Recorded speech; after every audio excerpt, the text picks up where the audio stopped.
España, de nuevo, nueva temporada, espero que haya pasado un muy buen verano. Además es un evento especial.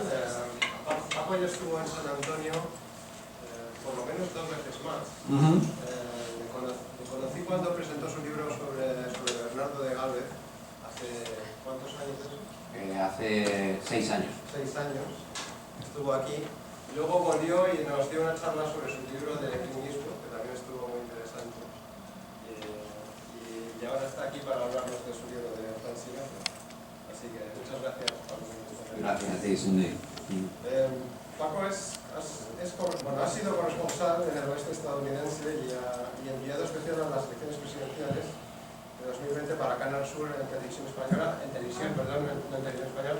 Y ahora estás todavía en Canal Sur, me has dicho, ¿no? Sí, ahora como ha pasado de todo, y yo estaba por aquí, pues he estado sirviendo para la causa. Sirviendo de corresponsal sí, para Canal Sur. donde el atentado de Trump me cogió en Florida, la renuncia de Biden me cogió en Washington, y así me he ido pasando, ¿no? Uno está de vacaciones y se aprovechan de que está de vacaciones en Estados Unidos. Es algo barato. La relación calidad-precio es buena. Sí. Es autor de varios libros. El más reciente, bueno, no el más reciente, uno de ellos, Trump, el león del circo, es una crónica periodística del ascenso del entonces candidato republicano en la carrera presidencial, y luego en 2006 es cuando publicó el libro de Clint Eastwood. Se llama Desde que no me defiende. Entonces ese ya lo presentó en su momento en el 2021. Tiene un podcast también en Radio Nacional que se llama Atlantic Express. Él es, digamos, un enamorado de Estados Unidos, le encanta todo lo que tiene que ver entre Estados Unidos y España, y entonces él hace de puente, digamos, entre España y Estados Unidos.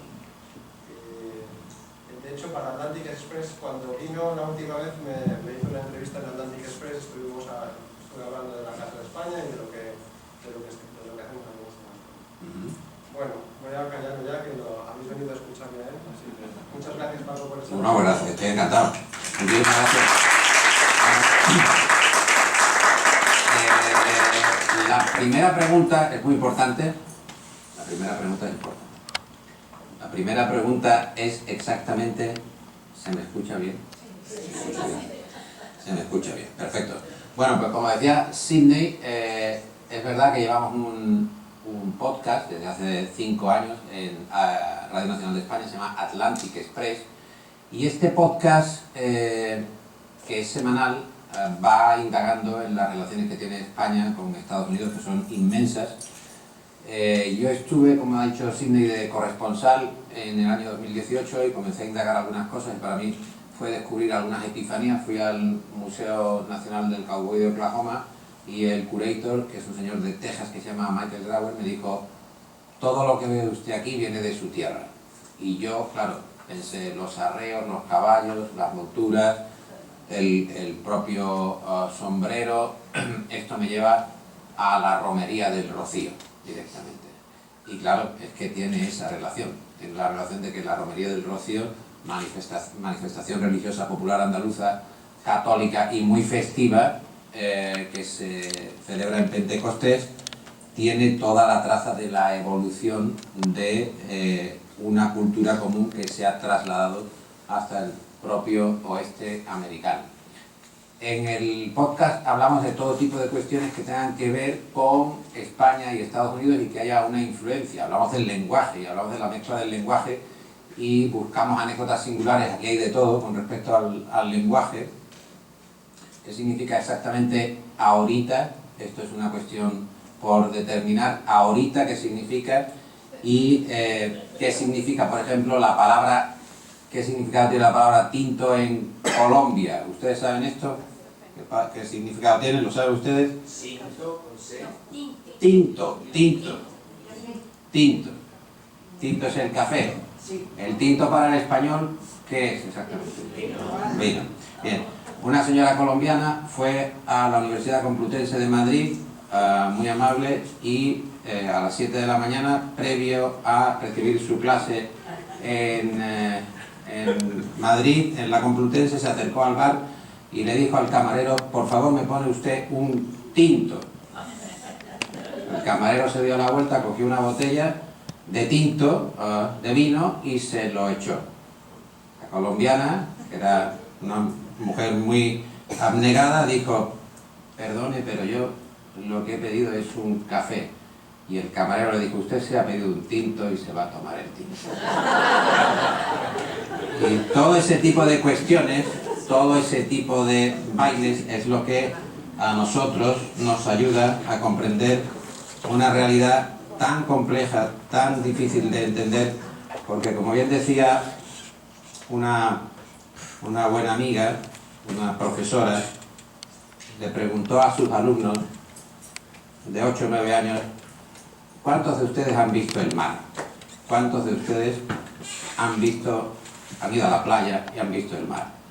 Y uno de los alumnos, que claro, los niños no tienen la mirada gastada, no tienen la mirada de rutina del adulto, pues tienen una comprensión de la realidad mucho más rica, mucho más diversa.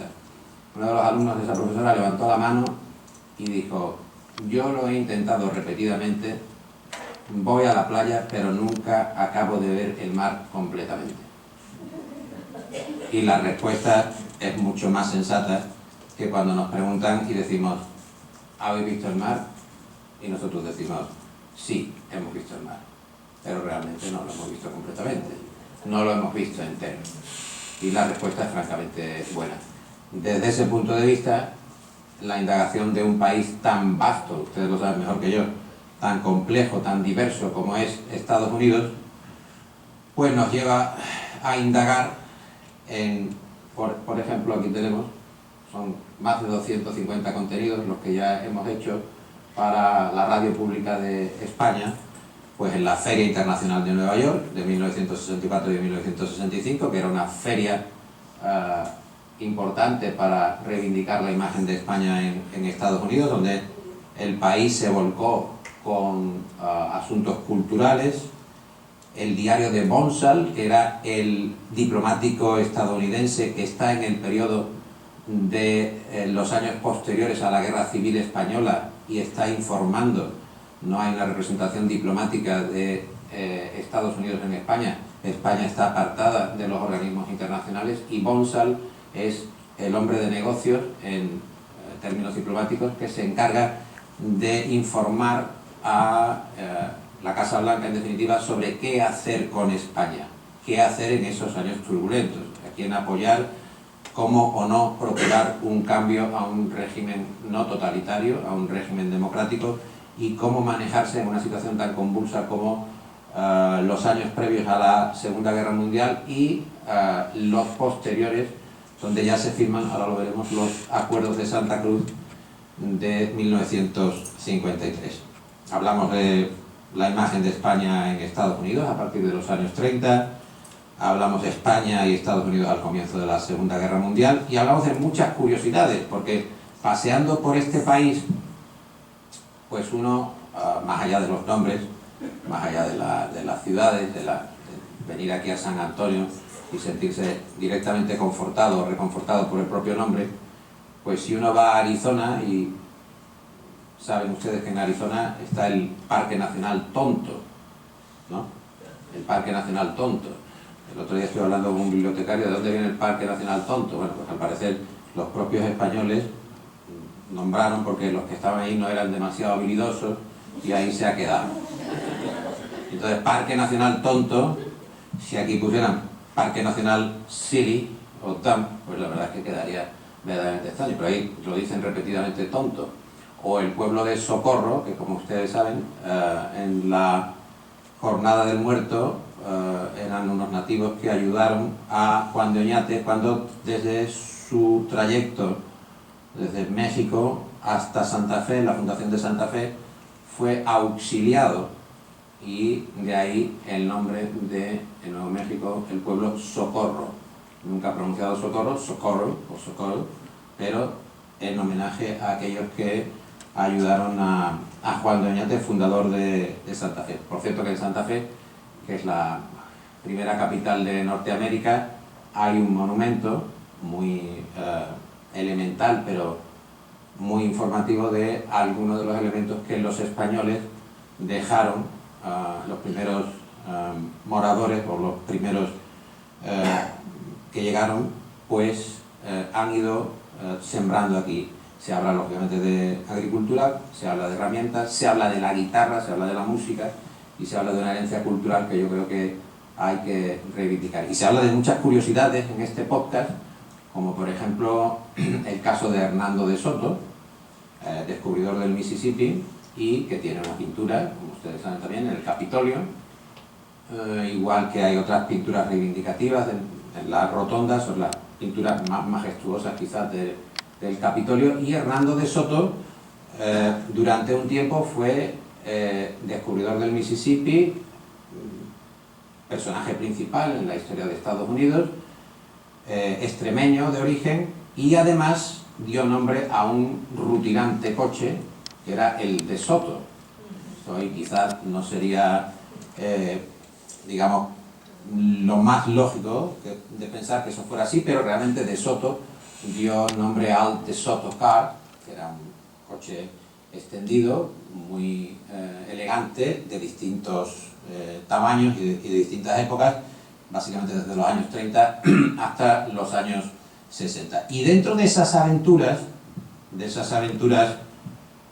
que contamos, un poco entre la anécdota y la historia y el mundo que une a España y Estados Unidos, pues está Frank Sinatra, aquí en una mención del diario El País sobre el libro que hoy comentamos, Con la Casa de España de San Antonio, Frank Sinatra and Ava Gardner's A Tempestuous Spanish Love Affair. El nuevo libro explora los viajes que hizo el viejo Ojos Azules para ver a su amor, el amor de su vida, en su querida España. Bueno, aunque hay algunas fotos que quiero compartir con ustedes que nos van a servir para contar un poco la historia.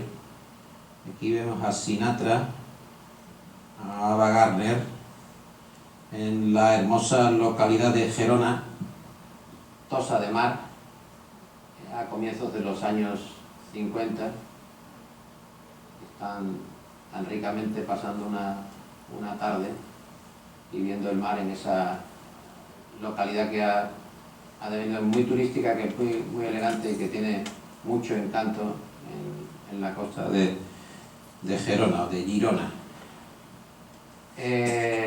Ava Gardner era, ustedes lo saben también bien, era una actriz deslumbrante, un icono del cine de Hollywood, una persona de una intensidad vital achicharrante, una señora que acababa con las noches de Madrid y todavía tenía apetito para más, una mujer que decide abandonar Hollywood cuando está en la cúspide de la fama, cuando no ha llegado a los 30 años, y precisamente porque le ofrecen un contrato de rodaje en la España de Franco, en la España prácticamente de la autarquía, cuando todavía España no había vuelto a los organismos internacionales, en 1950 descubre Madrid, descubre la Costa Brava, descubre Andalucía, va a la Feria de Sevilla.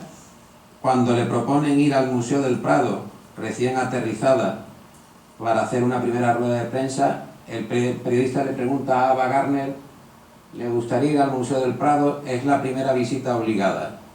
Y Ava Gardner, ya estaba informada, dice, yo prefiero ir al Museo de Chicote. Museo de Chicote, que como bien se sabe es un museo de bebidas, donde Perico Chicote exhibía su maestría en la noche y en el día. Ella decide abandonar Hollywood, ese Hollywood de las grandes estrellas, de los grandes estudios, de los grandes magnates del cine, como Louis B. Mayer, y se instala en Madrid. Y entonces ese señor llamado Francisco Alberto Sinatra comienza a buscarla y comienza a ir repetidamente a Madrid. Tenemos normalmente la imagen de Sinatra como alguien que se mezcla con ambientes turbios, de una cualidad vocal deslumbrante, de un fraseo inimitable, de una capacidad para empastar su voz con la orquesta, pero lo que no era demasiado conocido era que Sinatra fue durante varias décadas a España y todos fueron encontronazos con nuestro país.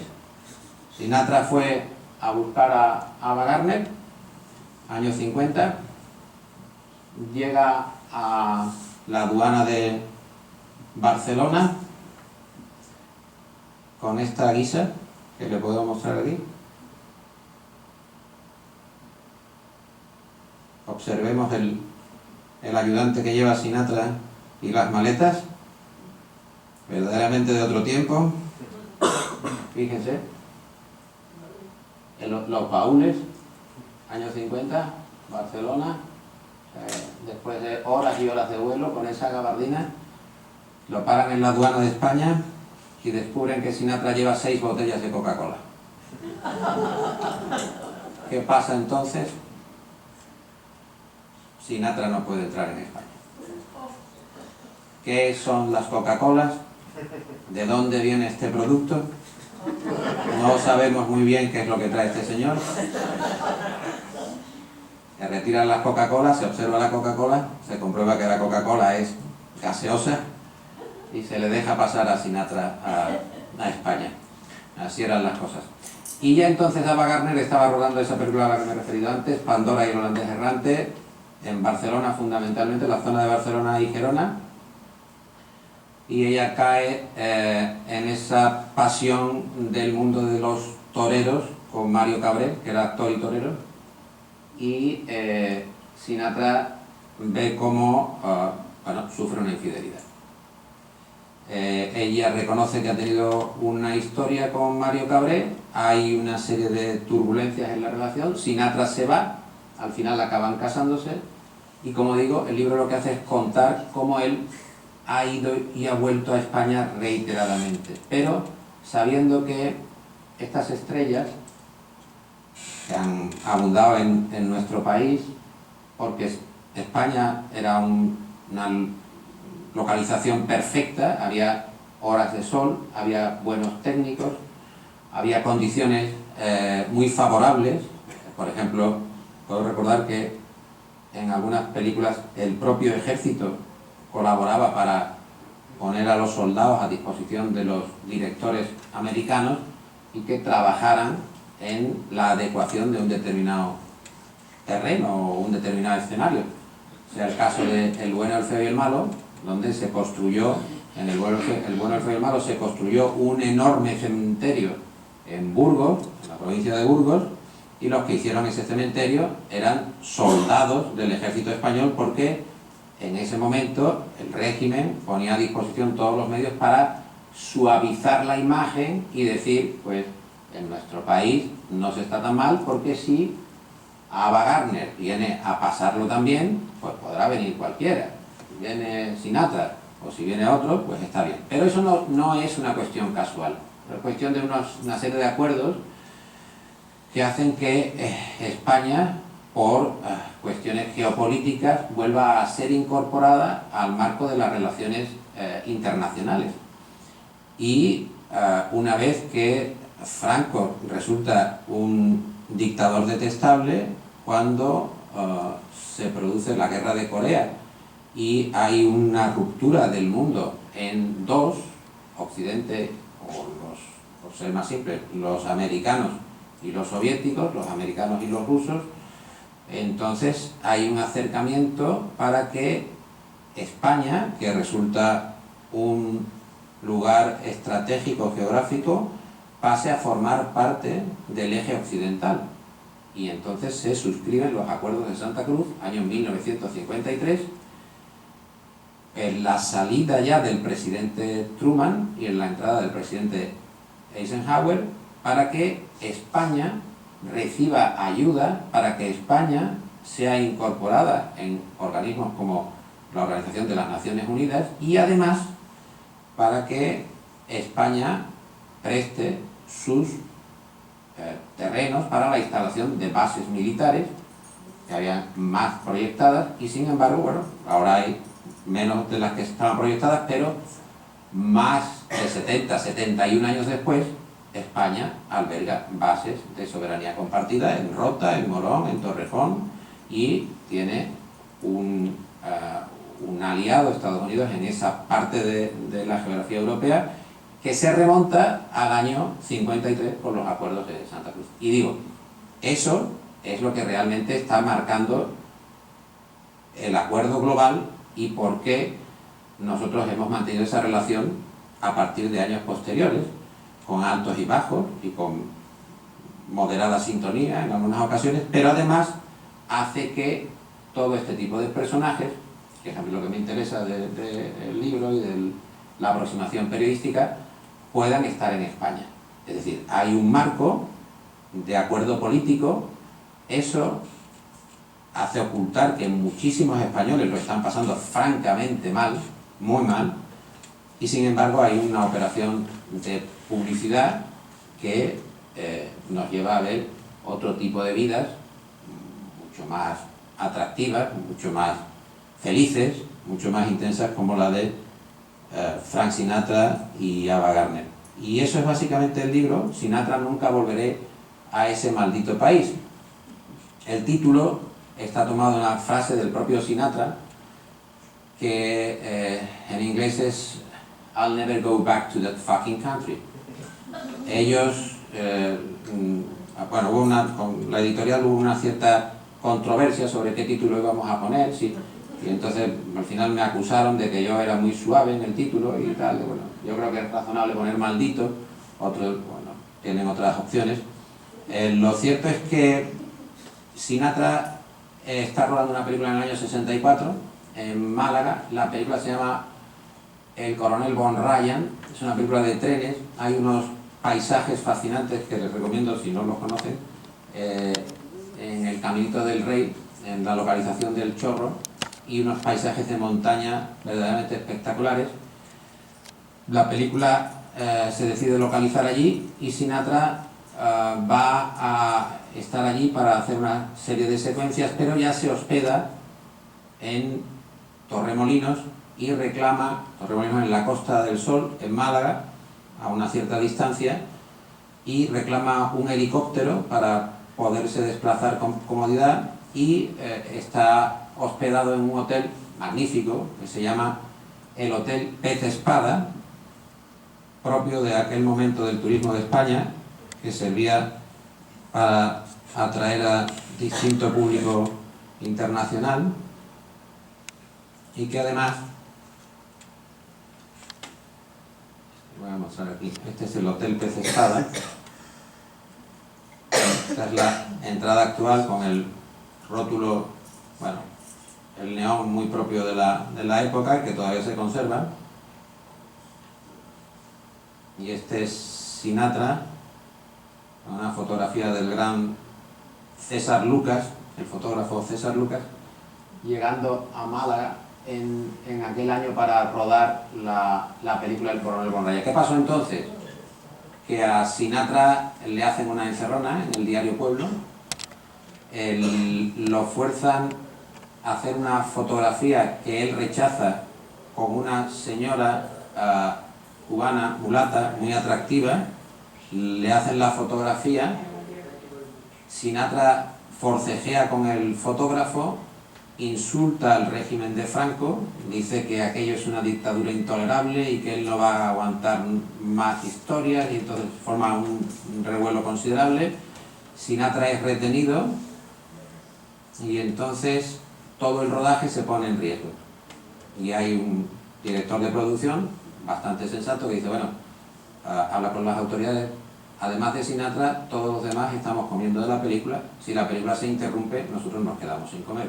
Entonces, hagan ustedes con Sinatra lo que quieren, cuando pasen 4 días, que ruede las escenas que tenga que rodar, y cuando se ruede, ustedes ya resuelven el asunto judicial. Y así se hizo. Sinatra rodó, acabó el plan de rodaje, justo después fue detenido, fue a la audiencia y fue obligado a dejar España. Y de ahí esa frase de nunca volveré, pronunciada por él, nunca volveré a ese maldito país que es nuestro país. Y volvió Sinatra. Volvió Sinatra. Porque no hacía honor a su palabra. Volvió, concretamente en el año 86, para dar un concierto en el Bernabéu, donde la última vez vi al presidente de esta insigne institución, la Casa de España de San Antonio, lo vi allí en las inmediaciones del Bernabéu, porque aquí voy yo viajando con mi agente. Mi agente se da la circunstancia que es mi hijo también, mi agente literario. El hombre tiene 15 años y está viviendo una experiencia. Estamos viajando 2 meses por Estados Unidos hasta el 3 de septiembre vamos a estar viajando. Y bueno, y él es muy del Madrid y coincidimos con Sidney allí en la puerta del Bernabéu y de ahí surgió la posibilidad de estar aquí. Ahí charlamos ya de a ver qué hacíamos o no. Sinatra volvió al Bernabéu, volvió en el año 86 y resultó otro fracaso aquel concierto. O sea, no tiene nada de suerte Sinatra con España y las entradas se tuvieron que regalar en las bases de Torrejón para que algunos soldados acudieran, y aún así el estadio no se acabó llenando. Y esta es un poco la base del libro que hoy comentamos aquí y que sirve para aquellos que se quieran acercar a comprarlo, a tenerlo, saber no solo de la naturaleza de los mitos, cómo nos ayudan a comprender según qué tipo de época, sino la propia evolución de nuestro país en relación con Estados Unidos en aquellos años tan turbulentos, tan movidos, donde está el final de la Guerra Civil Española, el comienzo de la Segunda Guerra Mundial y el nacimiento o la imposición de la Guerra Fría. Decía Sinatra eso de cuando se acercaba a una gran multitud, como esta que hoy tengo yo aquí, porque para mí ustedes son una gran multitud realmente, y una selecta multitud. Sinatra se acercaba al escenario, agarraba una copa de hielo, una botella de Jack Daniels, el estadio o el recinto enmudecía, se servía la copa, miraba al horizonte, agarraba la copa, se acercaba al micrófono y decía: Jack Daniels, este es el único amigo que no me ha abandonado jamás. Así es la historia de los mitos y así está contada en Sinatra, nunca volveré a ese maldito país. Son ustedes muy amables. Muchas gracias.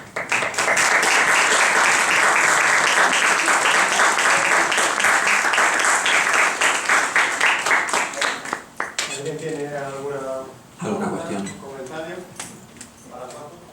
¿Alguna curiosidad sobre Sinatra? El Godfather, por ejemplo. ¿Y cuánta coincidencia o impertinencia existe en hacer aparecer a ese joven cantor que el Godfather quería que participara en una producción fílmica, etc.? ¿Cuánto es de mito y cuánto hay de realidad? Hay bastante de realidad. Hay bastante de realidad. Lo que pasa es que para fundar los mitos, uno parte de la realidad y luego le añade algunos otros elementos. Pero sí, hay bastante realidad, sí.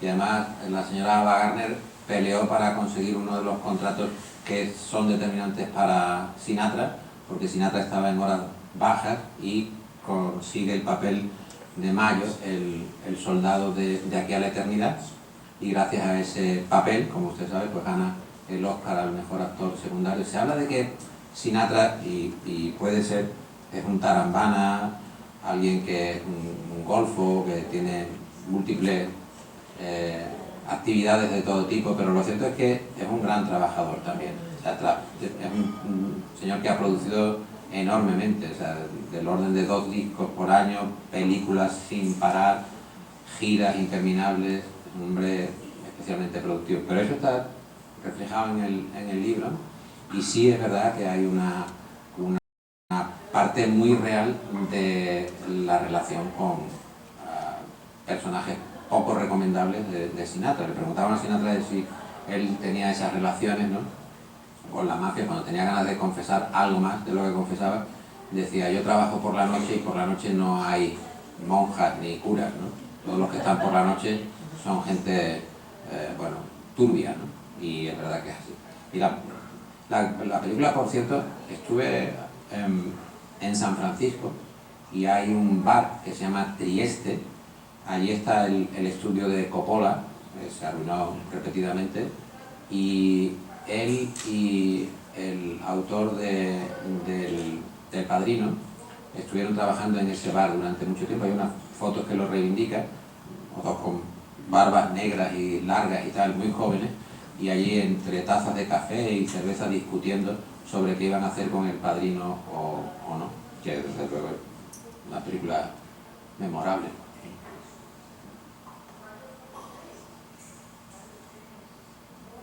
Bueno, pues entonces no la suelto. El círculo que durante un tiempo Sinatra se rodeó o fue rodeado, Sammy Davis Jr., no me acuerdo. Dean Martin. Dean Martin. Dean Martin, sí. Y había Joey, quién sabe qué. Pero de ese círculo, él simplemente extendió sus alas o tuvo alguna relación productiva. ¿Puedes comentar eso? Bueno, tuvo la relación de que él capitanea ese grupo, y hay algunas películas también combinadas que trabajan a las órdenes de Gordon Douglas, que era un director bastante notable. Y por ejemplo la cuadrilla o la pandilla de los 11, que es sobre el asalto a Las Vegas, están todos realmente, eso es un capricho del propio Sinatra, pero decía Dean Martin que todos vivimos en el mundo de Sinatra y lo sabemos, diciendo que todos giramos en torno a Sinatra, ¿no? Cada uno tenía un estilo diferente, pero parece que la forma de combinar esas personalidades, digamos que está al nivel del propio Sinatra, ¿no? El célebre paquete de ratas, o Rat Pack, que viene de una expresión que utiliza Lauren Bacall, pero que no tiene que ver no tiene que ver tanto con Sinatra o con esta pandilla, sino con Humphrey Bogart.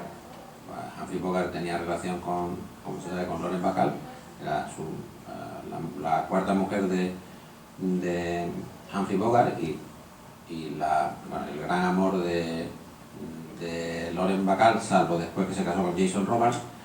Pero lo cierto es que la primera vez que se refiere Lauren Bacall a ese ambiente no es a esta gente de Sinatra y tal, sino se refieren a los amigos de Humphrey Bogart.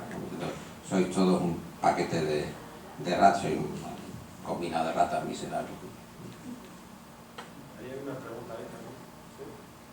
¿Cuántas películas hizo Sinatra en España? Sinatra rodó 2 películas en España. Rodó Orgullo y Pasión y rodó El Coronel Von Ryan. Orgullo y Pasión es del año 1956, El Coronel Von Ryan es de 1964. Y Orgullo y Pasión es un gran proyecto de una productora independiente de Hollywood, bueno, una gran productora independiente que es la United Artists, que mantiene relaciones con el régimen de Franco, pese a que esa productora no tiene ni mucho menos un carácter, digamos, de pleitesía con el régimen, pero les interesa estar allí. Y entonces acuerdan los rodajes en distintos puntos, especialmente de Castilla y León, y se construyen y se adecentan caminos para que ese rodaje se pueda llevar a cabo. En Segovia se adecentan incluso iglesias, se adecentan, todo eso forma parte de un poco del acuerdo general para que aquel rodaje, que estaba protagonizado por Cary Grant, Sofía Loren y el propio Frank Sinatra, y que era una recreación de los españoles que luchaban contra la invasión napoleónica. Esa era la película. Y entonces hay una escena célebre donde va Sofía Loren, que está restallante, una cosa exuberante, y Sofía Loren va rodeada de extras y ella es una guerrillera española que lucha contra la invasión de los franceses, napoleónica, en 1812, y entonces va hacia la muralla de Ávila y durante el rodaje hay un señor que está con un megáfono, rodeada ella de extras, y ella, como Agustina de Aragón, como yendo a tomar la muralla de Ávila, y entonces los del megáfono le van diciendo a los extras: por favor, no miren a la estrella, miren a la muralla.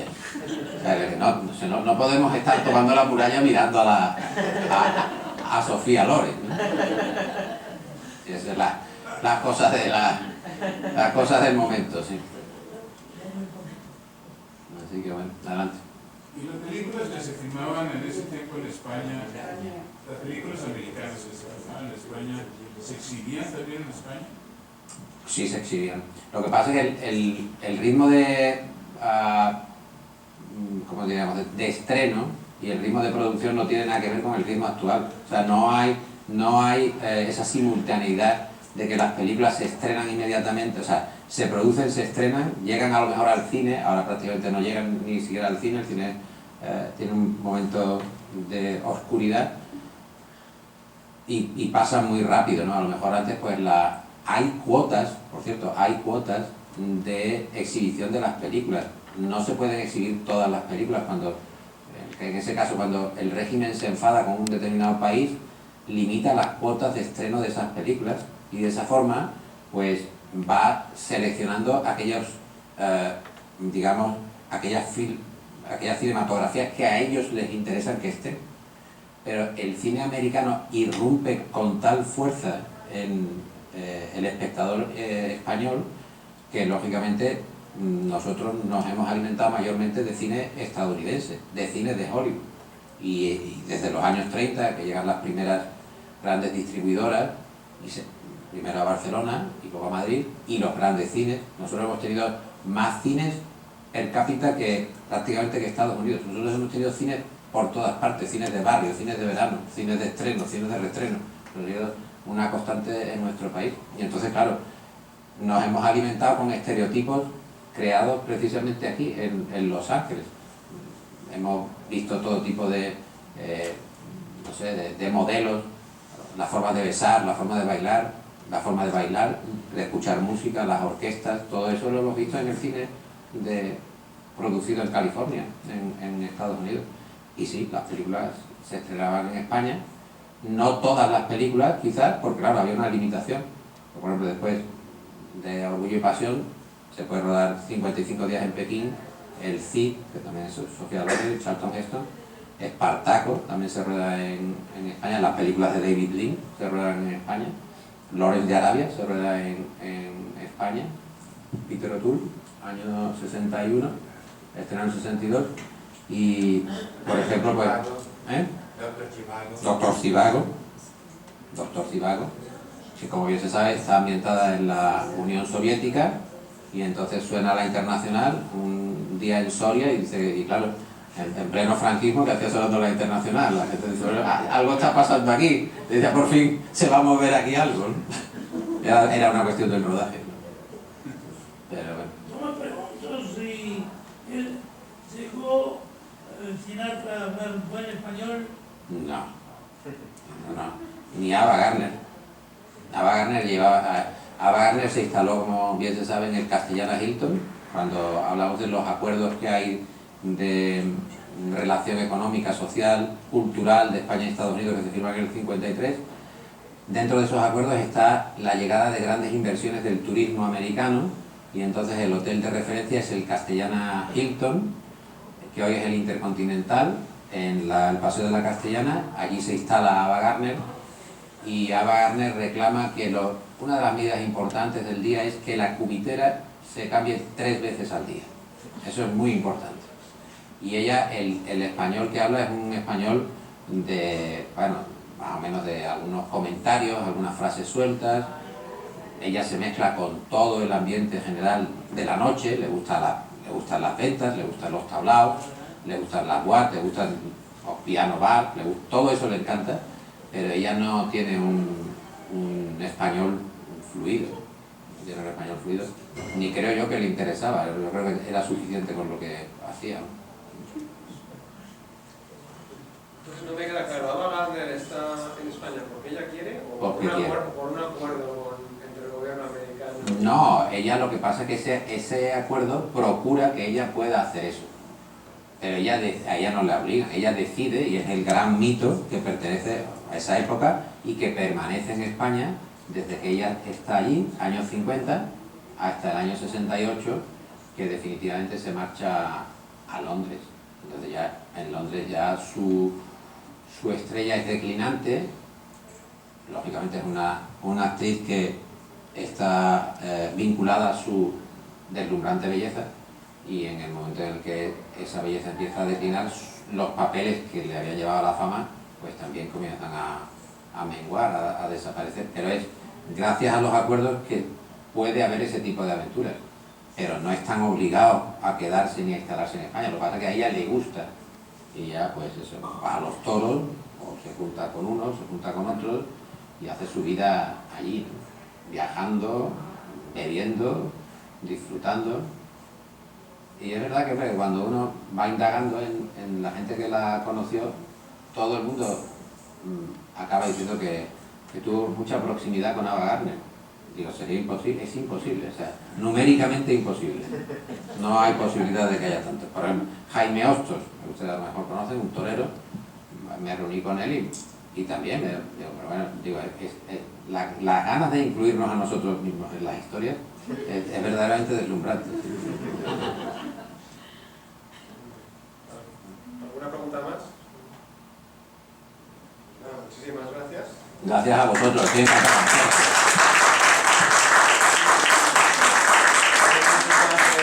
Un aperitivo ahora en la Casa España de Tortilla de alguna cosa. Gracias a todos por venir.